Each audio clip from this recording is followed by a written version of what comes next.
Mi esposa creció en un pueblo donde la gente ni siquiera cerraba con llave. Casas todas iguales, césped perfectamente cortado, minivans plateadas con calcomanías de mi hijo es estudiante de honor pegadas en la parte trasera. Seguro has estado en un lugar así. Tal vez viviste en uno. Tal vez sigues viviendo en uno ahora mismo. Por respeto a las víctimas, no voy a decir el nombre real del pueblo donde creció mi esposa. Willow cree que está bien para esta historia. Pero con que sepas que era el típico rincón de clase media norteamericana, tranquilo y cómodo, de esos donde supuestamente nunca pasa nada malo. La verdad, nunca planeé vivir en un lugar así, pero terminé ahí de todos modos. En ese tiempo tenía 20 y tantos. Mi idea era mudarme a Los Ángeles para intentar una última vez cumplir mi sueño de infancia, ser guionista. Pero mi esposa, Melanie, con quien me casé joven, quería quedarse en la costa este, cerca de sus papás. Después de pensarlo mucho, hicimos un trato, nos mudaríamos a Los Ángeles, pero primero viviríamos con sus padres por 9 meses. Ella quería pasar tiempo con ellos antes de irnos al otro lado del país. Y piensa en todo lo que vamos a ahorrar sin pagar renta, me dijo. Ni siquiera vas a tener que trabajar a tiempo completo. Podrías enfocarte solo en escribir. Cuando se acabó el contrato del departamento, metimos todos los muebles en una bodega, nos despedimos del vecindario moderno de Brooklyn donde habíamos vivido los últimos 7 años, y nos fuimos a los suburbios. Al principio, la transición fue más fácil de lo que imaginé. Con un patio grande, un perro para jugar y un carro para moverme. Empecé a preguntarme por qué me había aguantado tantos años sudando en el metro y pagando rentas absurdas por departamentos del tamaño de una caja de zapatos. Pero después de unas semanas, esa sensación bonita desapareció y fue reemplazada por un vacío aburrísimo. El problema era simple, no había nada que hacer en Willow Creek. Nada. Extrañaba los cines de autor en Greenwich Village, las galerías de Chelsea, los restaurantes escondidos entre callejones. Hasta el sudor del metro lo echaba de menos. Por lo menos ese sudor tenía algo interesante. Las tardes eran lo peor. Con la mudanza, conseguí un trabajo de medio tiempo como editor de video en el noticiero local. Trabajaba el turno de noche, que pagaba bien, pero significaba que casi no coincidía con Melanie, ni con nadie, en realidad. Pensé que esa soledad me iba a servir para inspirarme y escribir un guión o una serie antes de irnos a la... Pero no fue así. La mamá de Melanie tenía una guardería en la casa, lo que significaba que entre las 3 y las 5 de la tarde, mi mejor horario para escribir, había de 10 a 14 niños gritando a todo pulmón, destrozándome el cerebro. Podría haberme ido a una cafetería o una biblioteca, claro, pero si le das a un escritor una excusa para no escribir, la va a tomar encantado. Así fue como empezaron las caminatas. Cada tarde entre semana, después de dormir toda la mañana, me amarraba los Chuck Taylors y salía a caminar por las calles calladas de Willow Creek. No tenía un rumbo fijo y el camino cambiaba cada día.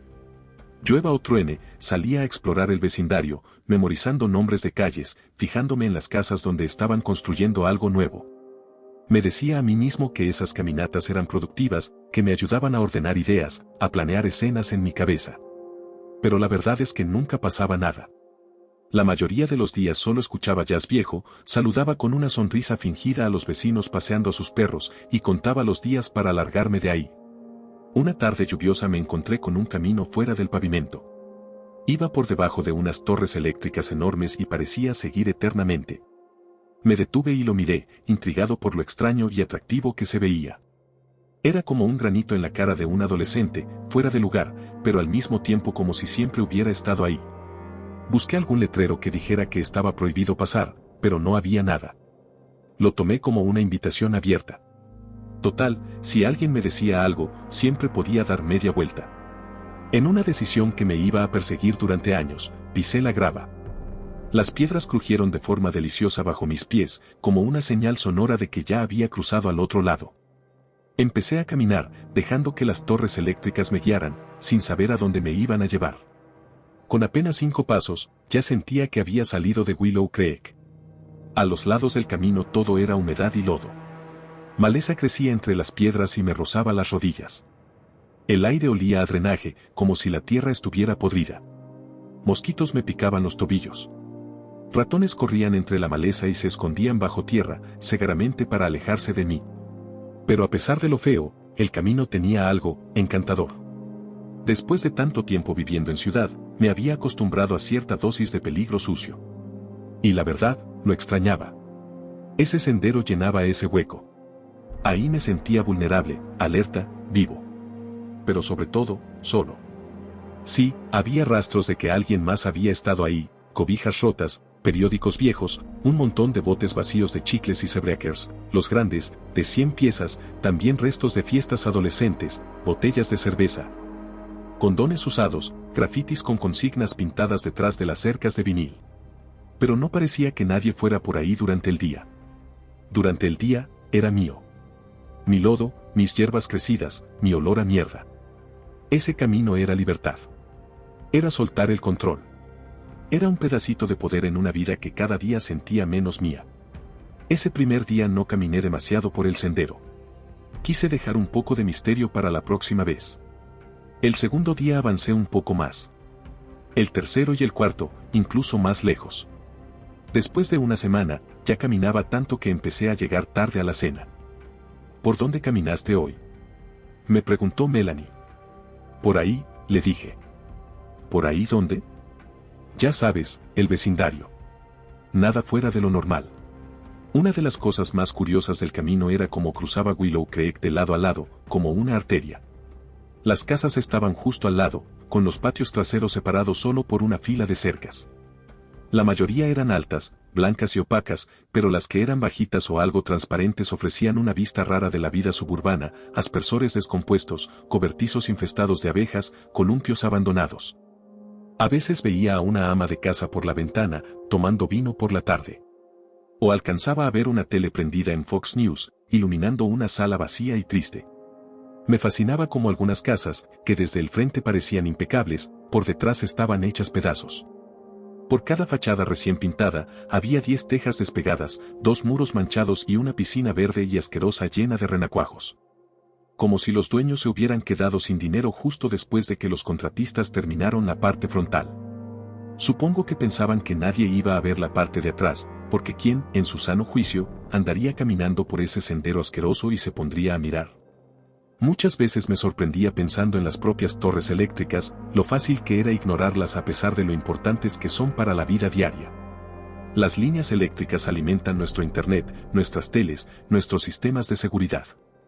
Y aún así, no les damos ni un segundo de atención hasta que se va la luz.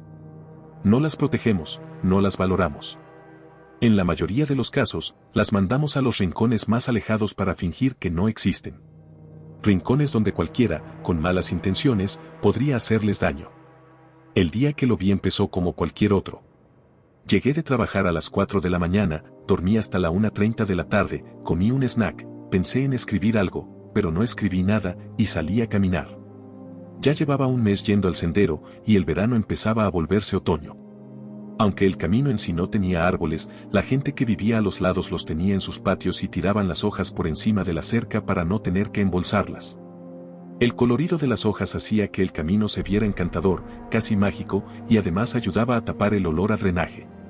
Me puse mi chaqueta de mezclilla y empecé a caminar por ese mundo brumoso y multicolor, sintiéndome como niño, como si ese lugar me perteneciera. Empecé a considerar en serio si no sería mejor quedarme en los suburbios. Quedarme con mi camino. Pero todo cambió cuando vi a un hombre a lo lejos. Iba vestido completamente de negro, caminando hacia mí por el sendero. Tenía una leve cojera en la pierna izquierda y el hombro le bajaba con cada paso. Sentí un escalofrío inmediato en cuanto lo vi, esa sensación de rechazo profundo que te da cuando ves una rata cruzar la calle y, por instinto animal, sabes que hay que alejarse. Mi primer impulso fue dar la vuelta e irme antes de que me alcanzara. Pero él ya me había visto, y darme la vuelta sería como mostrar miedo. A medida que nos acercábamos, me di cuenta de que no estaba vestido de negro, sino con distintos tonos militarizados de verde oscuro, como si quisiera camuflarse. Tenía el cabello rizado, canoso en los costados, pero calvo arriba. El olor a drenaje se intensificó cuando nos fuimos acercando, cada paso lo hacía peor. Tenía agujeros en las rodillas del pantalón, en los codos de la chaqueta, en las puntas de los zapatos. Mantenía las manos en los bolsillos, pero si llevaba guantes, apostaría que también tenían hoyos. Y entonces vi su rostro. Su rostro no era feo, en sí. Pero tenía algo raro. Algo difícil de explicar. Estaba sucio, sí, una capa de sudor y mugre cubría su frente y sus mejillas, dejándole manchas en la piel. Pero no era eso. He visto a muchas personas sucias en la ciudad, gente sin hogar, obreros, algunos mucho más cubiertos de mugre que este tipo, pero ninguno tenía esa vibra tan inquietante. No, no era la suciedad. Tampoco eran sus cejas desiguales y pobladas, ni su nariz chueca y claramente rota alguna vez. No, no era eso. Cuando estuvimos a una distancia donde podíamos hablar, el corazón se me aceleró y los dedos se me entumecieron. Sentí un cosquilleo desagradable recorrerme la espalda, como si tuviera arañas caminándome por la piel. ¿Cuántas veces había caminado solo de noche? ¿Cuántas veces había cruzado puentes vacíos o compartido una calle desierta con un desconocido? Pero nunca, nunca, había sentido tanta incomodidad, tanta preocupación por mi seguridad como la que sentí frente a ese hombre. No sabía si debía mirarlo o fingir que no lo había visto. Pero al cruzarnos, por reflejo, lo miré. Y descubrí que él ya me estaba mirando a mí. Nos cruzamos las miradas. Como acto reflejo, como forma de defensa, le hice un pequeño gesto con la cabeza. Te vi, y me acuerdo de tu cara que podía reconocer hasta un policía en una rueda de reconocimiento. En cuanto asentí, las comisuras de sus labios secos y partidos se levantaron en una sonrisa amplia. Y fue en ese momento que entendí que era lo que hacía que su cara se viera tan fuera de lugar.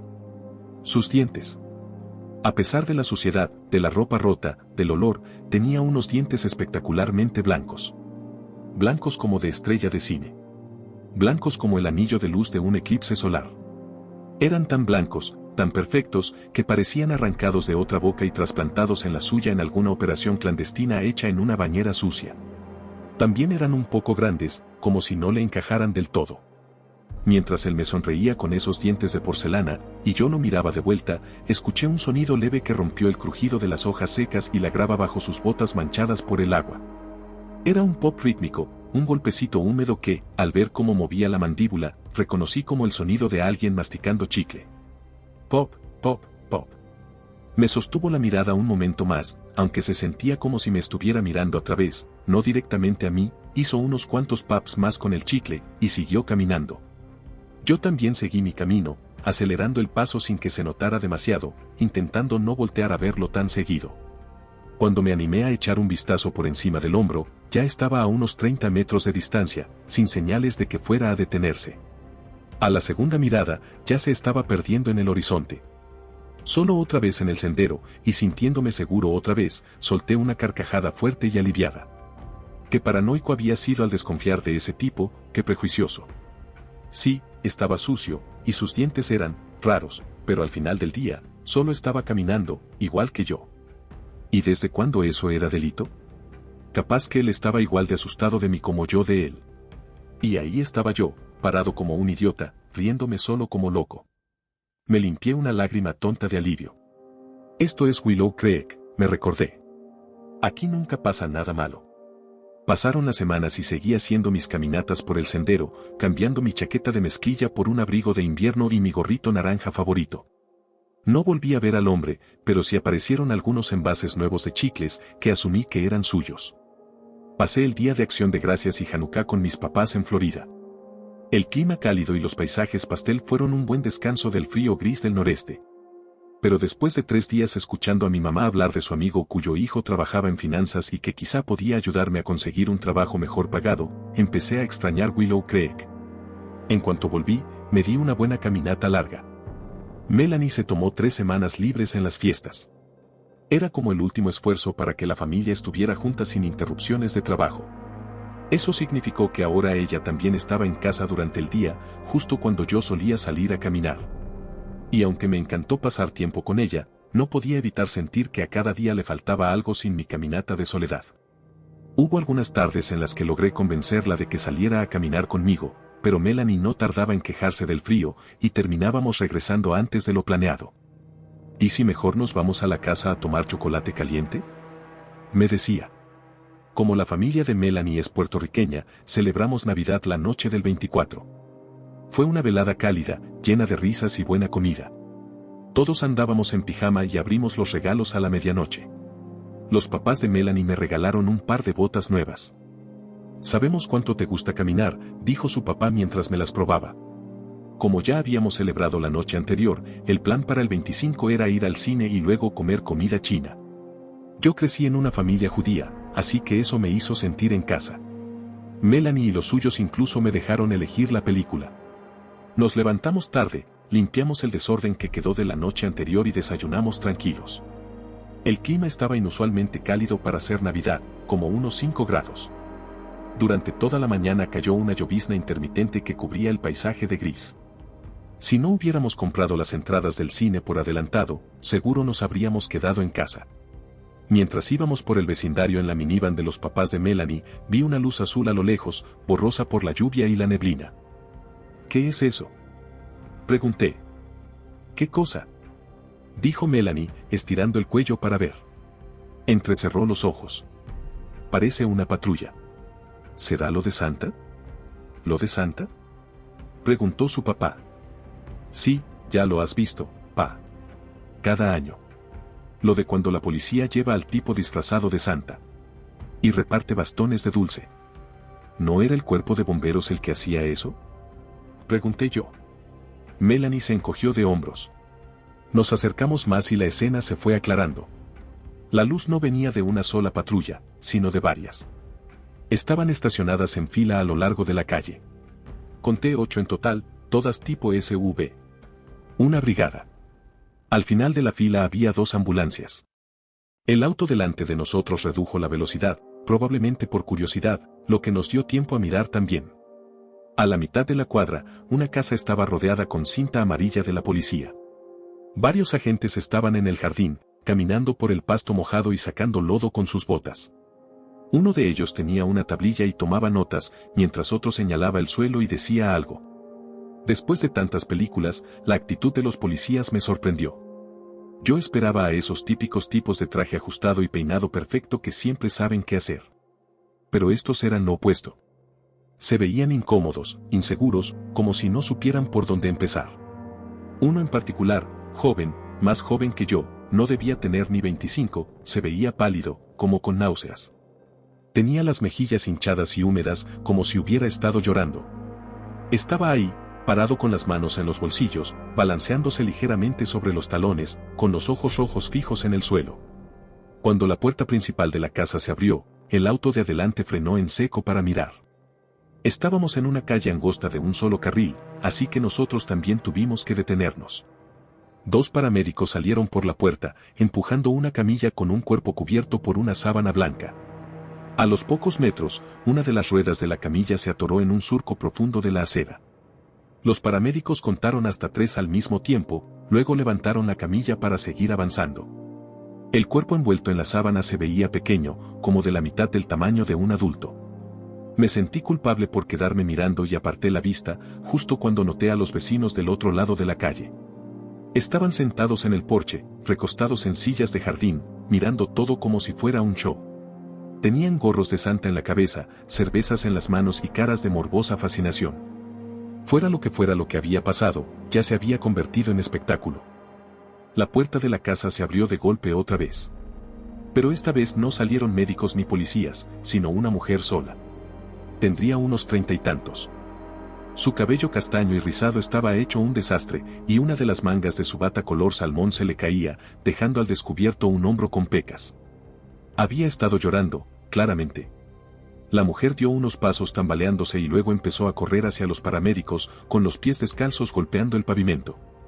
Justo cuando los paramédicos estaban cargando el cuerpo en la ambulancia, la mujer tropezó con sus propios pies y cayó de rodillas sobre el césped mojado. No, no se lo lleven, gritaba, extendiendo los brazos y doblándose de cintura como si estuviera rezando. Los paramédicos cerraron las puertas de la ambulancia. Y la mujer, ya demasiado alterada para hablar y atragantada con su propia saliva, empezó a soltar un grito ahogado, como un quejido animal, rasposo y desesperado. Aunque teníamos la ventana del auto cerrada, se escuchaba lo fuerte y desgarrador que era. Como si su garganta se estuviera rompiendo con cada sonido. La ambulancia arrancó y la mujer se desplomó en el pasto, de frente contra el suelo. Un hombre con cara triste, hombros caídos y un bigote sin estilo salió de la casa y la levantó como pudo. La bata se le había empapado por completo y se le pegaba al pecho y al vientre, que subían y bajaban con cada respiración desesperada. Esa noche me llamaron para trabajar. Era Navidad, sí, pero si trabajas en noticias, trabajas cuando hay noticias. Me tocó armar el segmento sobre la casa con la mujer llorando, lo que me convirtió tanto en editor como en testigo directo. Ahí, trabajando hasta tarde en la sala de edición que antes había sido un closet, fue que me enteré de lo que realmente había pasado. La historia giraba en torno a una pareja casada que, para mantener el anonimato, voy a llamar Jeff y Stephanie Sarkov. Igual que Melanie y yo, Jeff y Stephanie pasaron sus 20s viviendo en la ciudad. Él trabajaba como analista en una firma de inversiones mediana, y ella era secretaria en una agencia de relaciones públicas que ya no existe. Se conocieron en un bar en el Lower East Side y fue amor a primera vista. Después de un par de años saliendo, se casaron en una boda modesta pero bonita en Cape Cod. Poco después se mudaron a Willow Creek. 11 meses después, nació su primer y único hijo, Ethan. En casi 10 años desde el nacimiento de Ethan, Jeff y Stephanie se adaptaron sin problemas a la vida de papás suburbios, entrenaban ligas infantiles, preparaban sándwiches sin orillas, lo clásico. Ethan era un niño alegre, aunque un poco hiperactivo, y fanático de la Navidad. Sus cosas favoritas eran decorar el árbol, ver a las Rockettes en Radio City y hacer tarjetas dibujadas a mano para sus papás. Pero su tradición número 1, sin fallar, era dormir en el sofá la noche del 24 para intentar ver a Santa Claus. Todos los años hacía lo mismo, se quedaba despierto hasta que el sueño lo vencía, y al día siguiente descubría que se lo había perdido por poquito. Aún así, no dejaba de intentarlo. El año en que lo conocí, Ethan aguantó hasta las 12:15, todo un récord para él, antes de quedarse dormido con los ojitos cerrados. Cuando se durmió, Jeff y Stephanie bajaron de puntitas a la sala y pusieron los regalos de Santa debajo del árbol. Jeff mordió unas zanahorias que Ethan había dejado para Rudolph, y Stephanie picó un poco de las galletas mientras le daba un sorbo a la leche. Después subieron, se acostaron y se quedaron dormidos viendo un capítulo de Criminal Minds. A las 11 de la mañana del 25, se despertaron después de tener su noche de sueño más larga y profunda en una década. Y ahí supieron que algo no andaba bien. Normalmente, Ethan los habría despertado al amanecer, rebotando de emoción por los regalos. Pero no habían escuchado ni un sonido. Bajaron las escaleras, rezando por dentro que tal vez lo encontrarían sentado junto al árbol, rodeado de papel de regalo, jugando con algún juguete nuevo. Pero lo que encontraron fue algo completamente distinto. Ya no estaban las galletas, ni la leche, ni las zanahorias. Tampoco los calcetines navideños, ni los adornos, ni los regalos que ellos mismos habían dejado. Y lo más grave, Ethan tampoco estaba. Lo único relacionado con la Navidad que quedaba en la sala era el árbol, un abeto pelón sin adornos. Y debajo de él, una caja envuelta como regalo. Una caja que ninguno de los dos había puesto ahí. Nadie sabe con certeza cómo reaccionaron. Ni siquiera ellos. Estaban tan alterados por lo que vino después, que se lo explicaron a la policía 3 veces, y cada versión era diferente. Pero como yo ya he tenido tiempo para pensar bien en todo esto, me tomé la libertad de imaginar cómo pudieron haber sido esos momentos. Imagínalos así, Jeff y Stephanie parados al pie de la escalera, congelados, esperando que el otro haga algo. Stephanie se lleva una mano abierta al pecho. Jeff, nervioso, aprieta con fuerza los dedos del pie dentro de sus pantuflas de algodón, ya bastante gastadas. Y entonces, sin poder aguantar el silencio, Stephanie murmura: ¿deberíamos abrirla? Sí, responde Jeff, con la voz quebrada. Jeff dio un paso hacia el árbol, con el bigote temblándole por cada respiración nerviosa. Llegó hasta el árbol y rodeó la caja con sus dedos gruesos. La levantó, sorprendido por lo pesada que era. Le dio una sacudida leve y, mientras la agitaba con cautela, miró a Stephanie, que ya no tenía la mano en el pecho, sino en la boca, mordiéndose el esmalte navideño de rayas como bastón de dulce. Ella le hizo un gesto con la cabeza, como diciéndole, sigue. Jeff desató el moño y empezó a quitar el papel con una precisión innecesaria, demasiado ordenada para el momento. Dobló el papel en un cuadrito y lo dejó a un lado de la caja. Abrió la tapa. Por un momento sonrió, aliviado al ver a su hijo mirándolo desde adentro de la caja. Ah, ahí está Ethan, pensó. No teníamos nada de qué preocuparnos. Pero la sonrisa se le desvaneció al notar que entre el suelo y la caja que sostenía, no había nada. ¿Qué es?, preguntó Stephanie. Jeff no contestó. Cariño, ¿qué es eso? Jeff, di algo. Jeff se volteó hacia ella. Es que, empezó a decir, pero no terminó la frase. En su lugar, metió la mano a la caja y sacó a Isen, tomándolo del cabello. Stephanie aspiró con fuerza y soltó un grito. Cayó de rodillas. Jeff, asustado por la reacción de ella, soltó la cabeza de Isen. Rodó unos centímetros, dejando una mancha de sangre medio seca sobre la alfombra color amarillo toscano de Ikea. Jeff vomitó. Y Stephanie volvió a gritar. Y siguió gritando, sin parar, hasta que horas después la vi por la ventana de la minivan de la familia de Melanie. Como a las 4 de la mañana, mi jefe se asomó por la puerta de la sala de edición. Llevaba puesto un gorro de santa y una barba de las que se amarran con elástico. Tenía los ojos rojos y se le notaba el cansancio. «Puedes irte si quieres», dijo, arrastrando las palabras. «Sé que hoy se suponía que era tu día libre». «No me molesta», respondí. «Ya casi termino». «Vale», dijo él. «Bueno, hay más ponche de huevo en la», eructó y se dio un par de palmadas en el pecho, en la cocina. «¿Quieres que te traiga?» «Dale», le dije. «Capi», respondió, y salió. Yo volví a mirar la pantalla. Solo otra vez. Y empecé a preguntarme si quedarme había sido buena idea. Justo había llegado a la parte del reportaje donde la periodista contaba que la policía había encontrado el resto del cuerpo de Isen dentro de la chimenea. Y no podía evitar pensar si estar tan expuesto a cosas así no me estaría jodiendo la cabeza. Mi jefe volvió al minuto, me pasó una taza con ponche de huevo. Le di las gracias, tomé un trago, y seguí editando. Una hora después terminé el segmento. Estaba a punto de presionar el botón de exportar, pero sentí que este caso, esta historia, merecía una última revisada, solo para estar seguro. Presioné la barra espaciadora y el video empezó. Todo fluía como debía, luces de patrullas rebotando sobre las fachadas recién pintadas, nuestro reportero en la escena, entrevistas con los vecinos que aún tenían las cervezas en la mano. Me duele decirlo, pero era de lo mejor que había editado. No pude evitar sentirme un poco orgulloso. La historia era fuerte, absorbente, imposible de ignorar. Y eso era mérito mío también. Ya casi al final del video noté que se me había olvidado ponerle el efecto Ken Burns a una foto de la casa de los Arcot. Pausé la imagen y justo empezaba a renderizar el efecto cuando noté una línea negra en la esquina superior derecha. Al principio pensé que era suciedad o tal vez una grieta en la pantalla. Estiré la mano e intenté rasparla con la uña, pero la superficie estaba lisa. Entonces hice zoom sobre la línea negra, y esta creció. De cerca, me di cuenta de que tenía volumen. Era real. Estaba iluminada desde el mismo ángulo que la casa. Era parte de la imagen. Me quedé mirando los píxeles, tratando de entender qué era esa cosa extraña, como un espagueti flotando en el cielo. Y entonces lo reconocí. El ángulo, la forma, la curva suave. Era una línea eléctrica, corriendo paralela a la casa de los Arcot. Estaba ahí, al fondo, apenas visible, acechando. Presioné el botón de exportar y esperé en silencio. En cuanto terminó el render, agarré mi abrigo, me puse el gorrito naranja y salí por la puerta. Mientras salía, escuché a mi jefe decir: «Feliz Navidad». Pedaleé como loco desde el estudio hasta el pueblo. El aire helado del invierno me cortaba la cara. Mocos líquidos y transparentes me corrían de la nariz al labio superior, y la lengua me sabía a sal. Las calles, iluminadas con el brillo tenue de las luces navideñas en rojo y verde, se veían solas, casi fantasmales. Sentía un nudo en el estómago, como si alguien me hubiera tejido los intestinos. Sabía que me estaba metiendo en algo peligroso. Pasé frente a la casa de Melanie.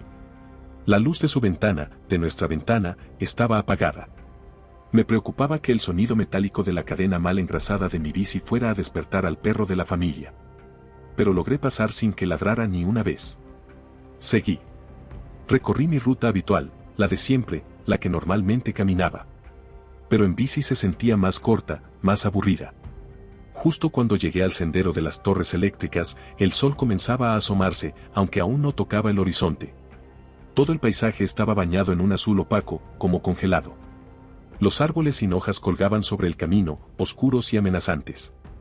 La grava del camino era demasiado suelta y tosca para rodar sobre ella, así que me bajé de la bici y la escondí detrás de un arbusto de pino salvaje. Con el cuerpo temblando, mitad por el frío y mitad por los nervios, me adentré en el sendero una última vez.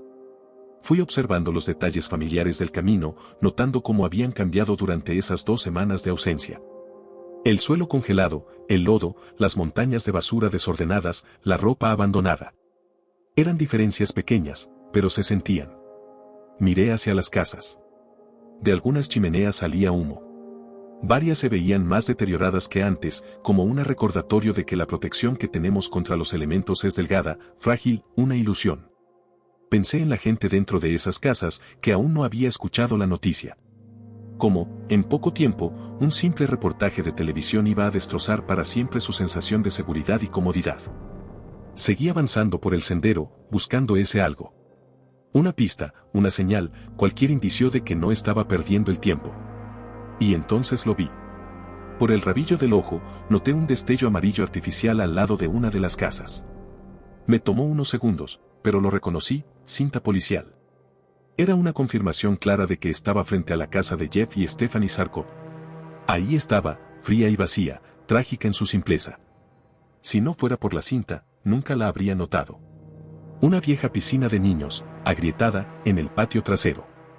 Un columpio caro que parecía que no se usaba mucho. Podía haber sido cualquier casa de Willow Creek. Pero no lo era. Esa no era una casa cualquiera. Era una casa de horror. Una nueva Amityville. Un lugar que generaciones futuras de adolescentes visitarían en Halloween para probar su valentía, y luego reírse nerviosos del miedo que sintieron. Solo una cerca baja de alambre separaba la casa del camino. Las persianas estaban abiertas y las luces encendidas, dándome una vista directa al interior del salón.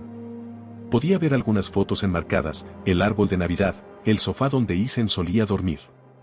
La vida de los Sarkov estaba ahí, expuesta, al alcance de cualquiera que pasara por ese mismo punto del sendero y decidiera mirar. Un escalofrío me recorrió el cuerpo y di un paso hacia atrás. Algo duro crujió bajo mi pie y me hizo saltar del susto. Miré hacia abajo. Solo era uno de esos envases vacíos de chicles y Zebreakers. Iba a patearlo para sacarlo del camino, pero me detuve antes de que mi pie hiciera contacto. Lo había roto sin querer al pisarlo, y ahora tenía una grieta en forma de rayo desde la tapa hasta la base. Y a través de esa grieta pude ver el contorno de algo. Era redondo, alargado. De color pálido. Más o menos del tamaño y la forma de una pila. Demasiado grande para ser un chicle. Agarré el envase y le di una pequeña sacudida. El objeto misterioso hizo un sonido apagado, hueco, golpeando las paredes de plástico por dentro. Metí el dedo bajo la tapa y la abrí con un clic. Lo primero que vi fue una uña, agrietada como madera flotante, amarillenta en las orillas. La piel era pálida, amoratada, suelta alrededor del nudillo. Y en la base, donde el hueso sobresalía, había un poco de sangre pegada al plástico. Dejé caer el envase, luego caí de rodillas y me retorcí con arcadas secas. El sabor del ponche de huevo aún me rondaba en el fondo de la lengua. Apreté un puñado de grava con fuerza, como si esperara un golpe inminente. Cuando el malestar pasó, levanté la cabeza y miré los demás envases de chicle esparcidos por el suelo. No quería mirar, pero necesitaba saber. Agarré otro y lo abrí. Como el primero, tenía un dedo adentro. Esta vez, un pulgar. Empecé a abrirlos con desesperación. Iba contando, 3, 4, 5, 6. Justo cuando terminé de abrir el último, el número 11, escuché el crujido leve de una hoja pisada detrás de mí. Me quedé completamente quieto, como un tlacuache jugando a estar muerto, de espaldas a quien podría ser mi agresor. Silencio total durante unos segundos. Y entonces... pop, pop, pop. Era un sonido que solo había escuchado una vez, pero que se me había tatuado en el ADN como el miedo a las arañas o las serpientes. Pop, pop, pop, volvió a sonar, masticando su chicle. Giré la cabeza lentamente, lo justo para mirar sobre el hombro, y ahí estaban sus dientes. Esos dientes blancos brillando en la penumbra.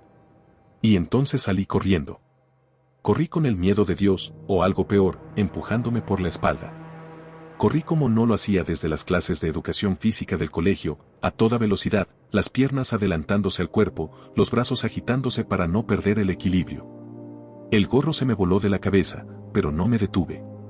Ni siquiera pensé en mirar atrás. Después de lo que se sintió como 30 kilómetros, llegué a la calle principal. Era el final del camino, donde las líneas eléctricas se separaban para llevar energía al siguiente pueblo. Con los pulmones ardiendo por el aire helado, me doblé hacia adelante y miré atrás. No había señal del hombre de la sonrisa perfecta. Solo el sendero, recto, desapareciendo en la distancia, en ese único punto de fuga que era Willow Creek. Tardé 1 hora en regresar a casa de Melanie. Resulta que el sendero era la única ruta directa desde donde estaba hasta su vecindario, así que tuve que caminar por la carretera principal y dar toda la vuelta por el pueblo. Cuando llegué, la casa olía a quesito y café. Señal de que Melanie y sus papás ya estaban despiertos. Melanie estaba sentada en la barra de la cocina leyendo un libro. Su mamá cocinaba detrás de ella. ¿Apenas estás llegando del trabajo?, preguntó Melanie, pasando de página. Levantó la vista sobre el borde del libro, y por el cambio en su expresión, supe que debía parecer un desastre. Yo, alcancé a decir, pero se me fue el aire del pecho. Amor, dijo, levantándose de inmediato. Bajó la mirada a mis botas mojadas y cubiertas de lodo. Las mismas que sus papás me habían regalado hacía menos de 2 días. Amor, ¿estás bien? Se me doblaron las rodillas y me dejé caer al suelo. Para cuando Melanie llegó a mi lado, las lágrimas ya me estaban bajando por la cara. ¿Qué pasa? ¿Qué pasa?, repetía una y otra vez. Pero yo lloraba demasiado fuerte como para poder hablar. Su mamá me trajo un vaso con agua, y después de unos 20 minutos, por fin logré explicarme. Le conté a Melanie todo, las caminatas, el sendero, el hombre de los dientes blancos. Cuando terminé, ella se quedó en silencio. ¿Por qué no me contaste nada de esto?, preguntó al cabo de una eternidad. Negué con la cabeza y bajé la mirada al suelo. No lo sé, respondí. Melanie respiró hondo y se mordió el labio. Miró hacia el techo, con los ojos brillando bajo la luz del comedor. Creo que deberías llamar a la policía, dijo. La policía envió un equipo al sendero para buscar pruebas. Trajeron luces UV, expertos en ADN, perros entrenados con el olor de Isen. Hasta mandaron un helicóptero para sobrevolar toda la zona. Pero no encontraron nada. La escena, al parecer, había sido completamente limpiada. Me citaron unos días después para una declaración formal, pero me descartaron de inmediato. Melanie y su familia confirmaron mi coartada. A medida que se fue filtrando la noticia de lo que había encontrado, alguien de la policía lo soltó, la gente comenzó a indignarse por la forma en que se había manejado la investigación. Como no lo vieron, preguntaban todos. ¿Cómo no revisaron ese sendero con más cuidado? Pero para mí, la respuesta era sencilla, no lo vieron porque nunca pensaron en mirar.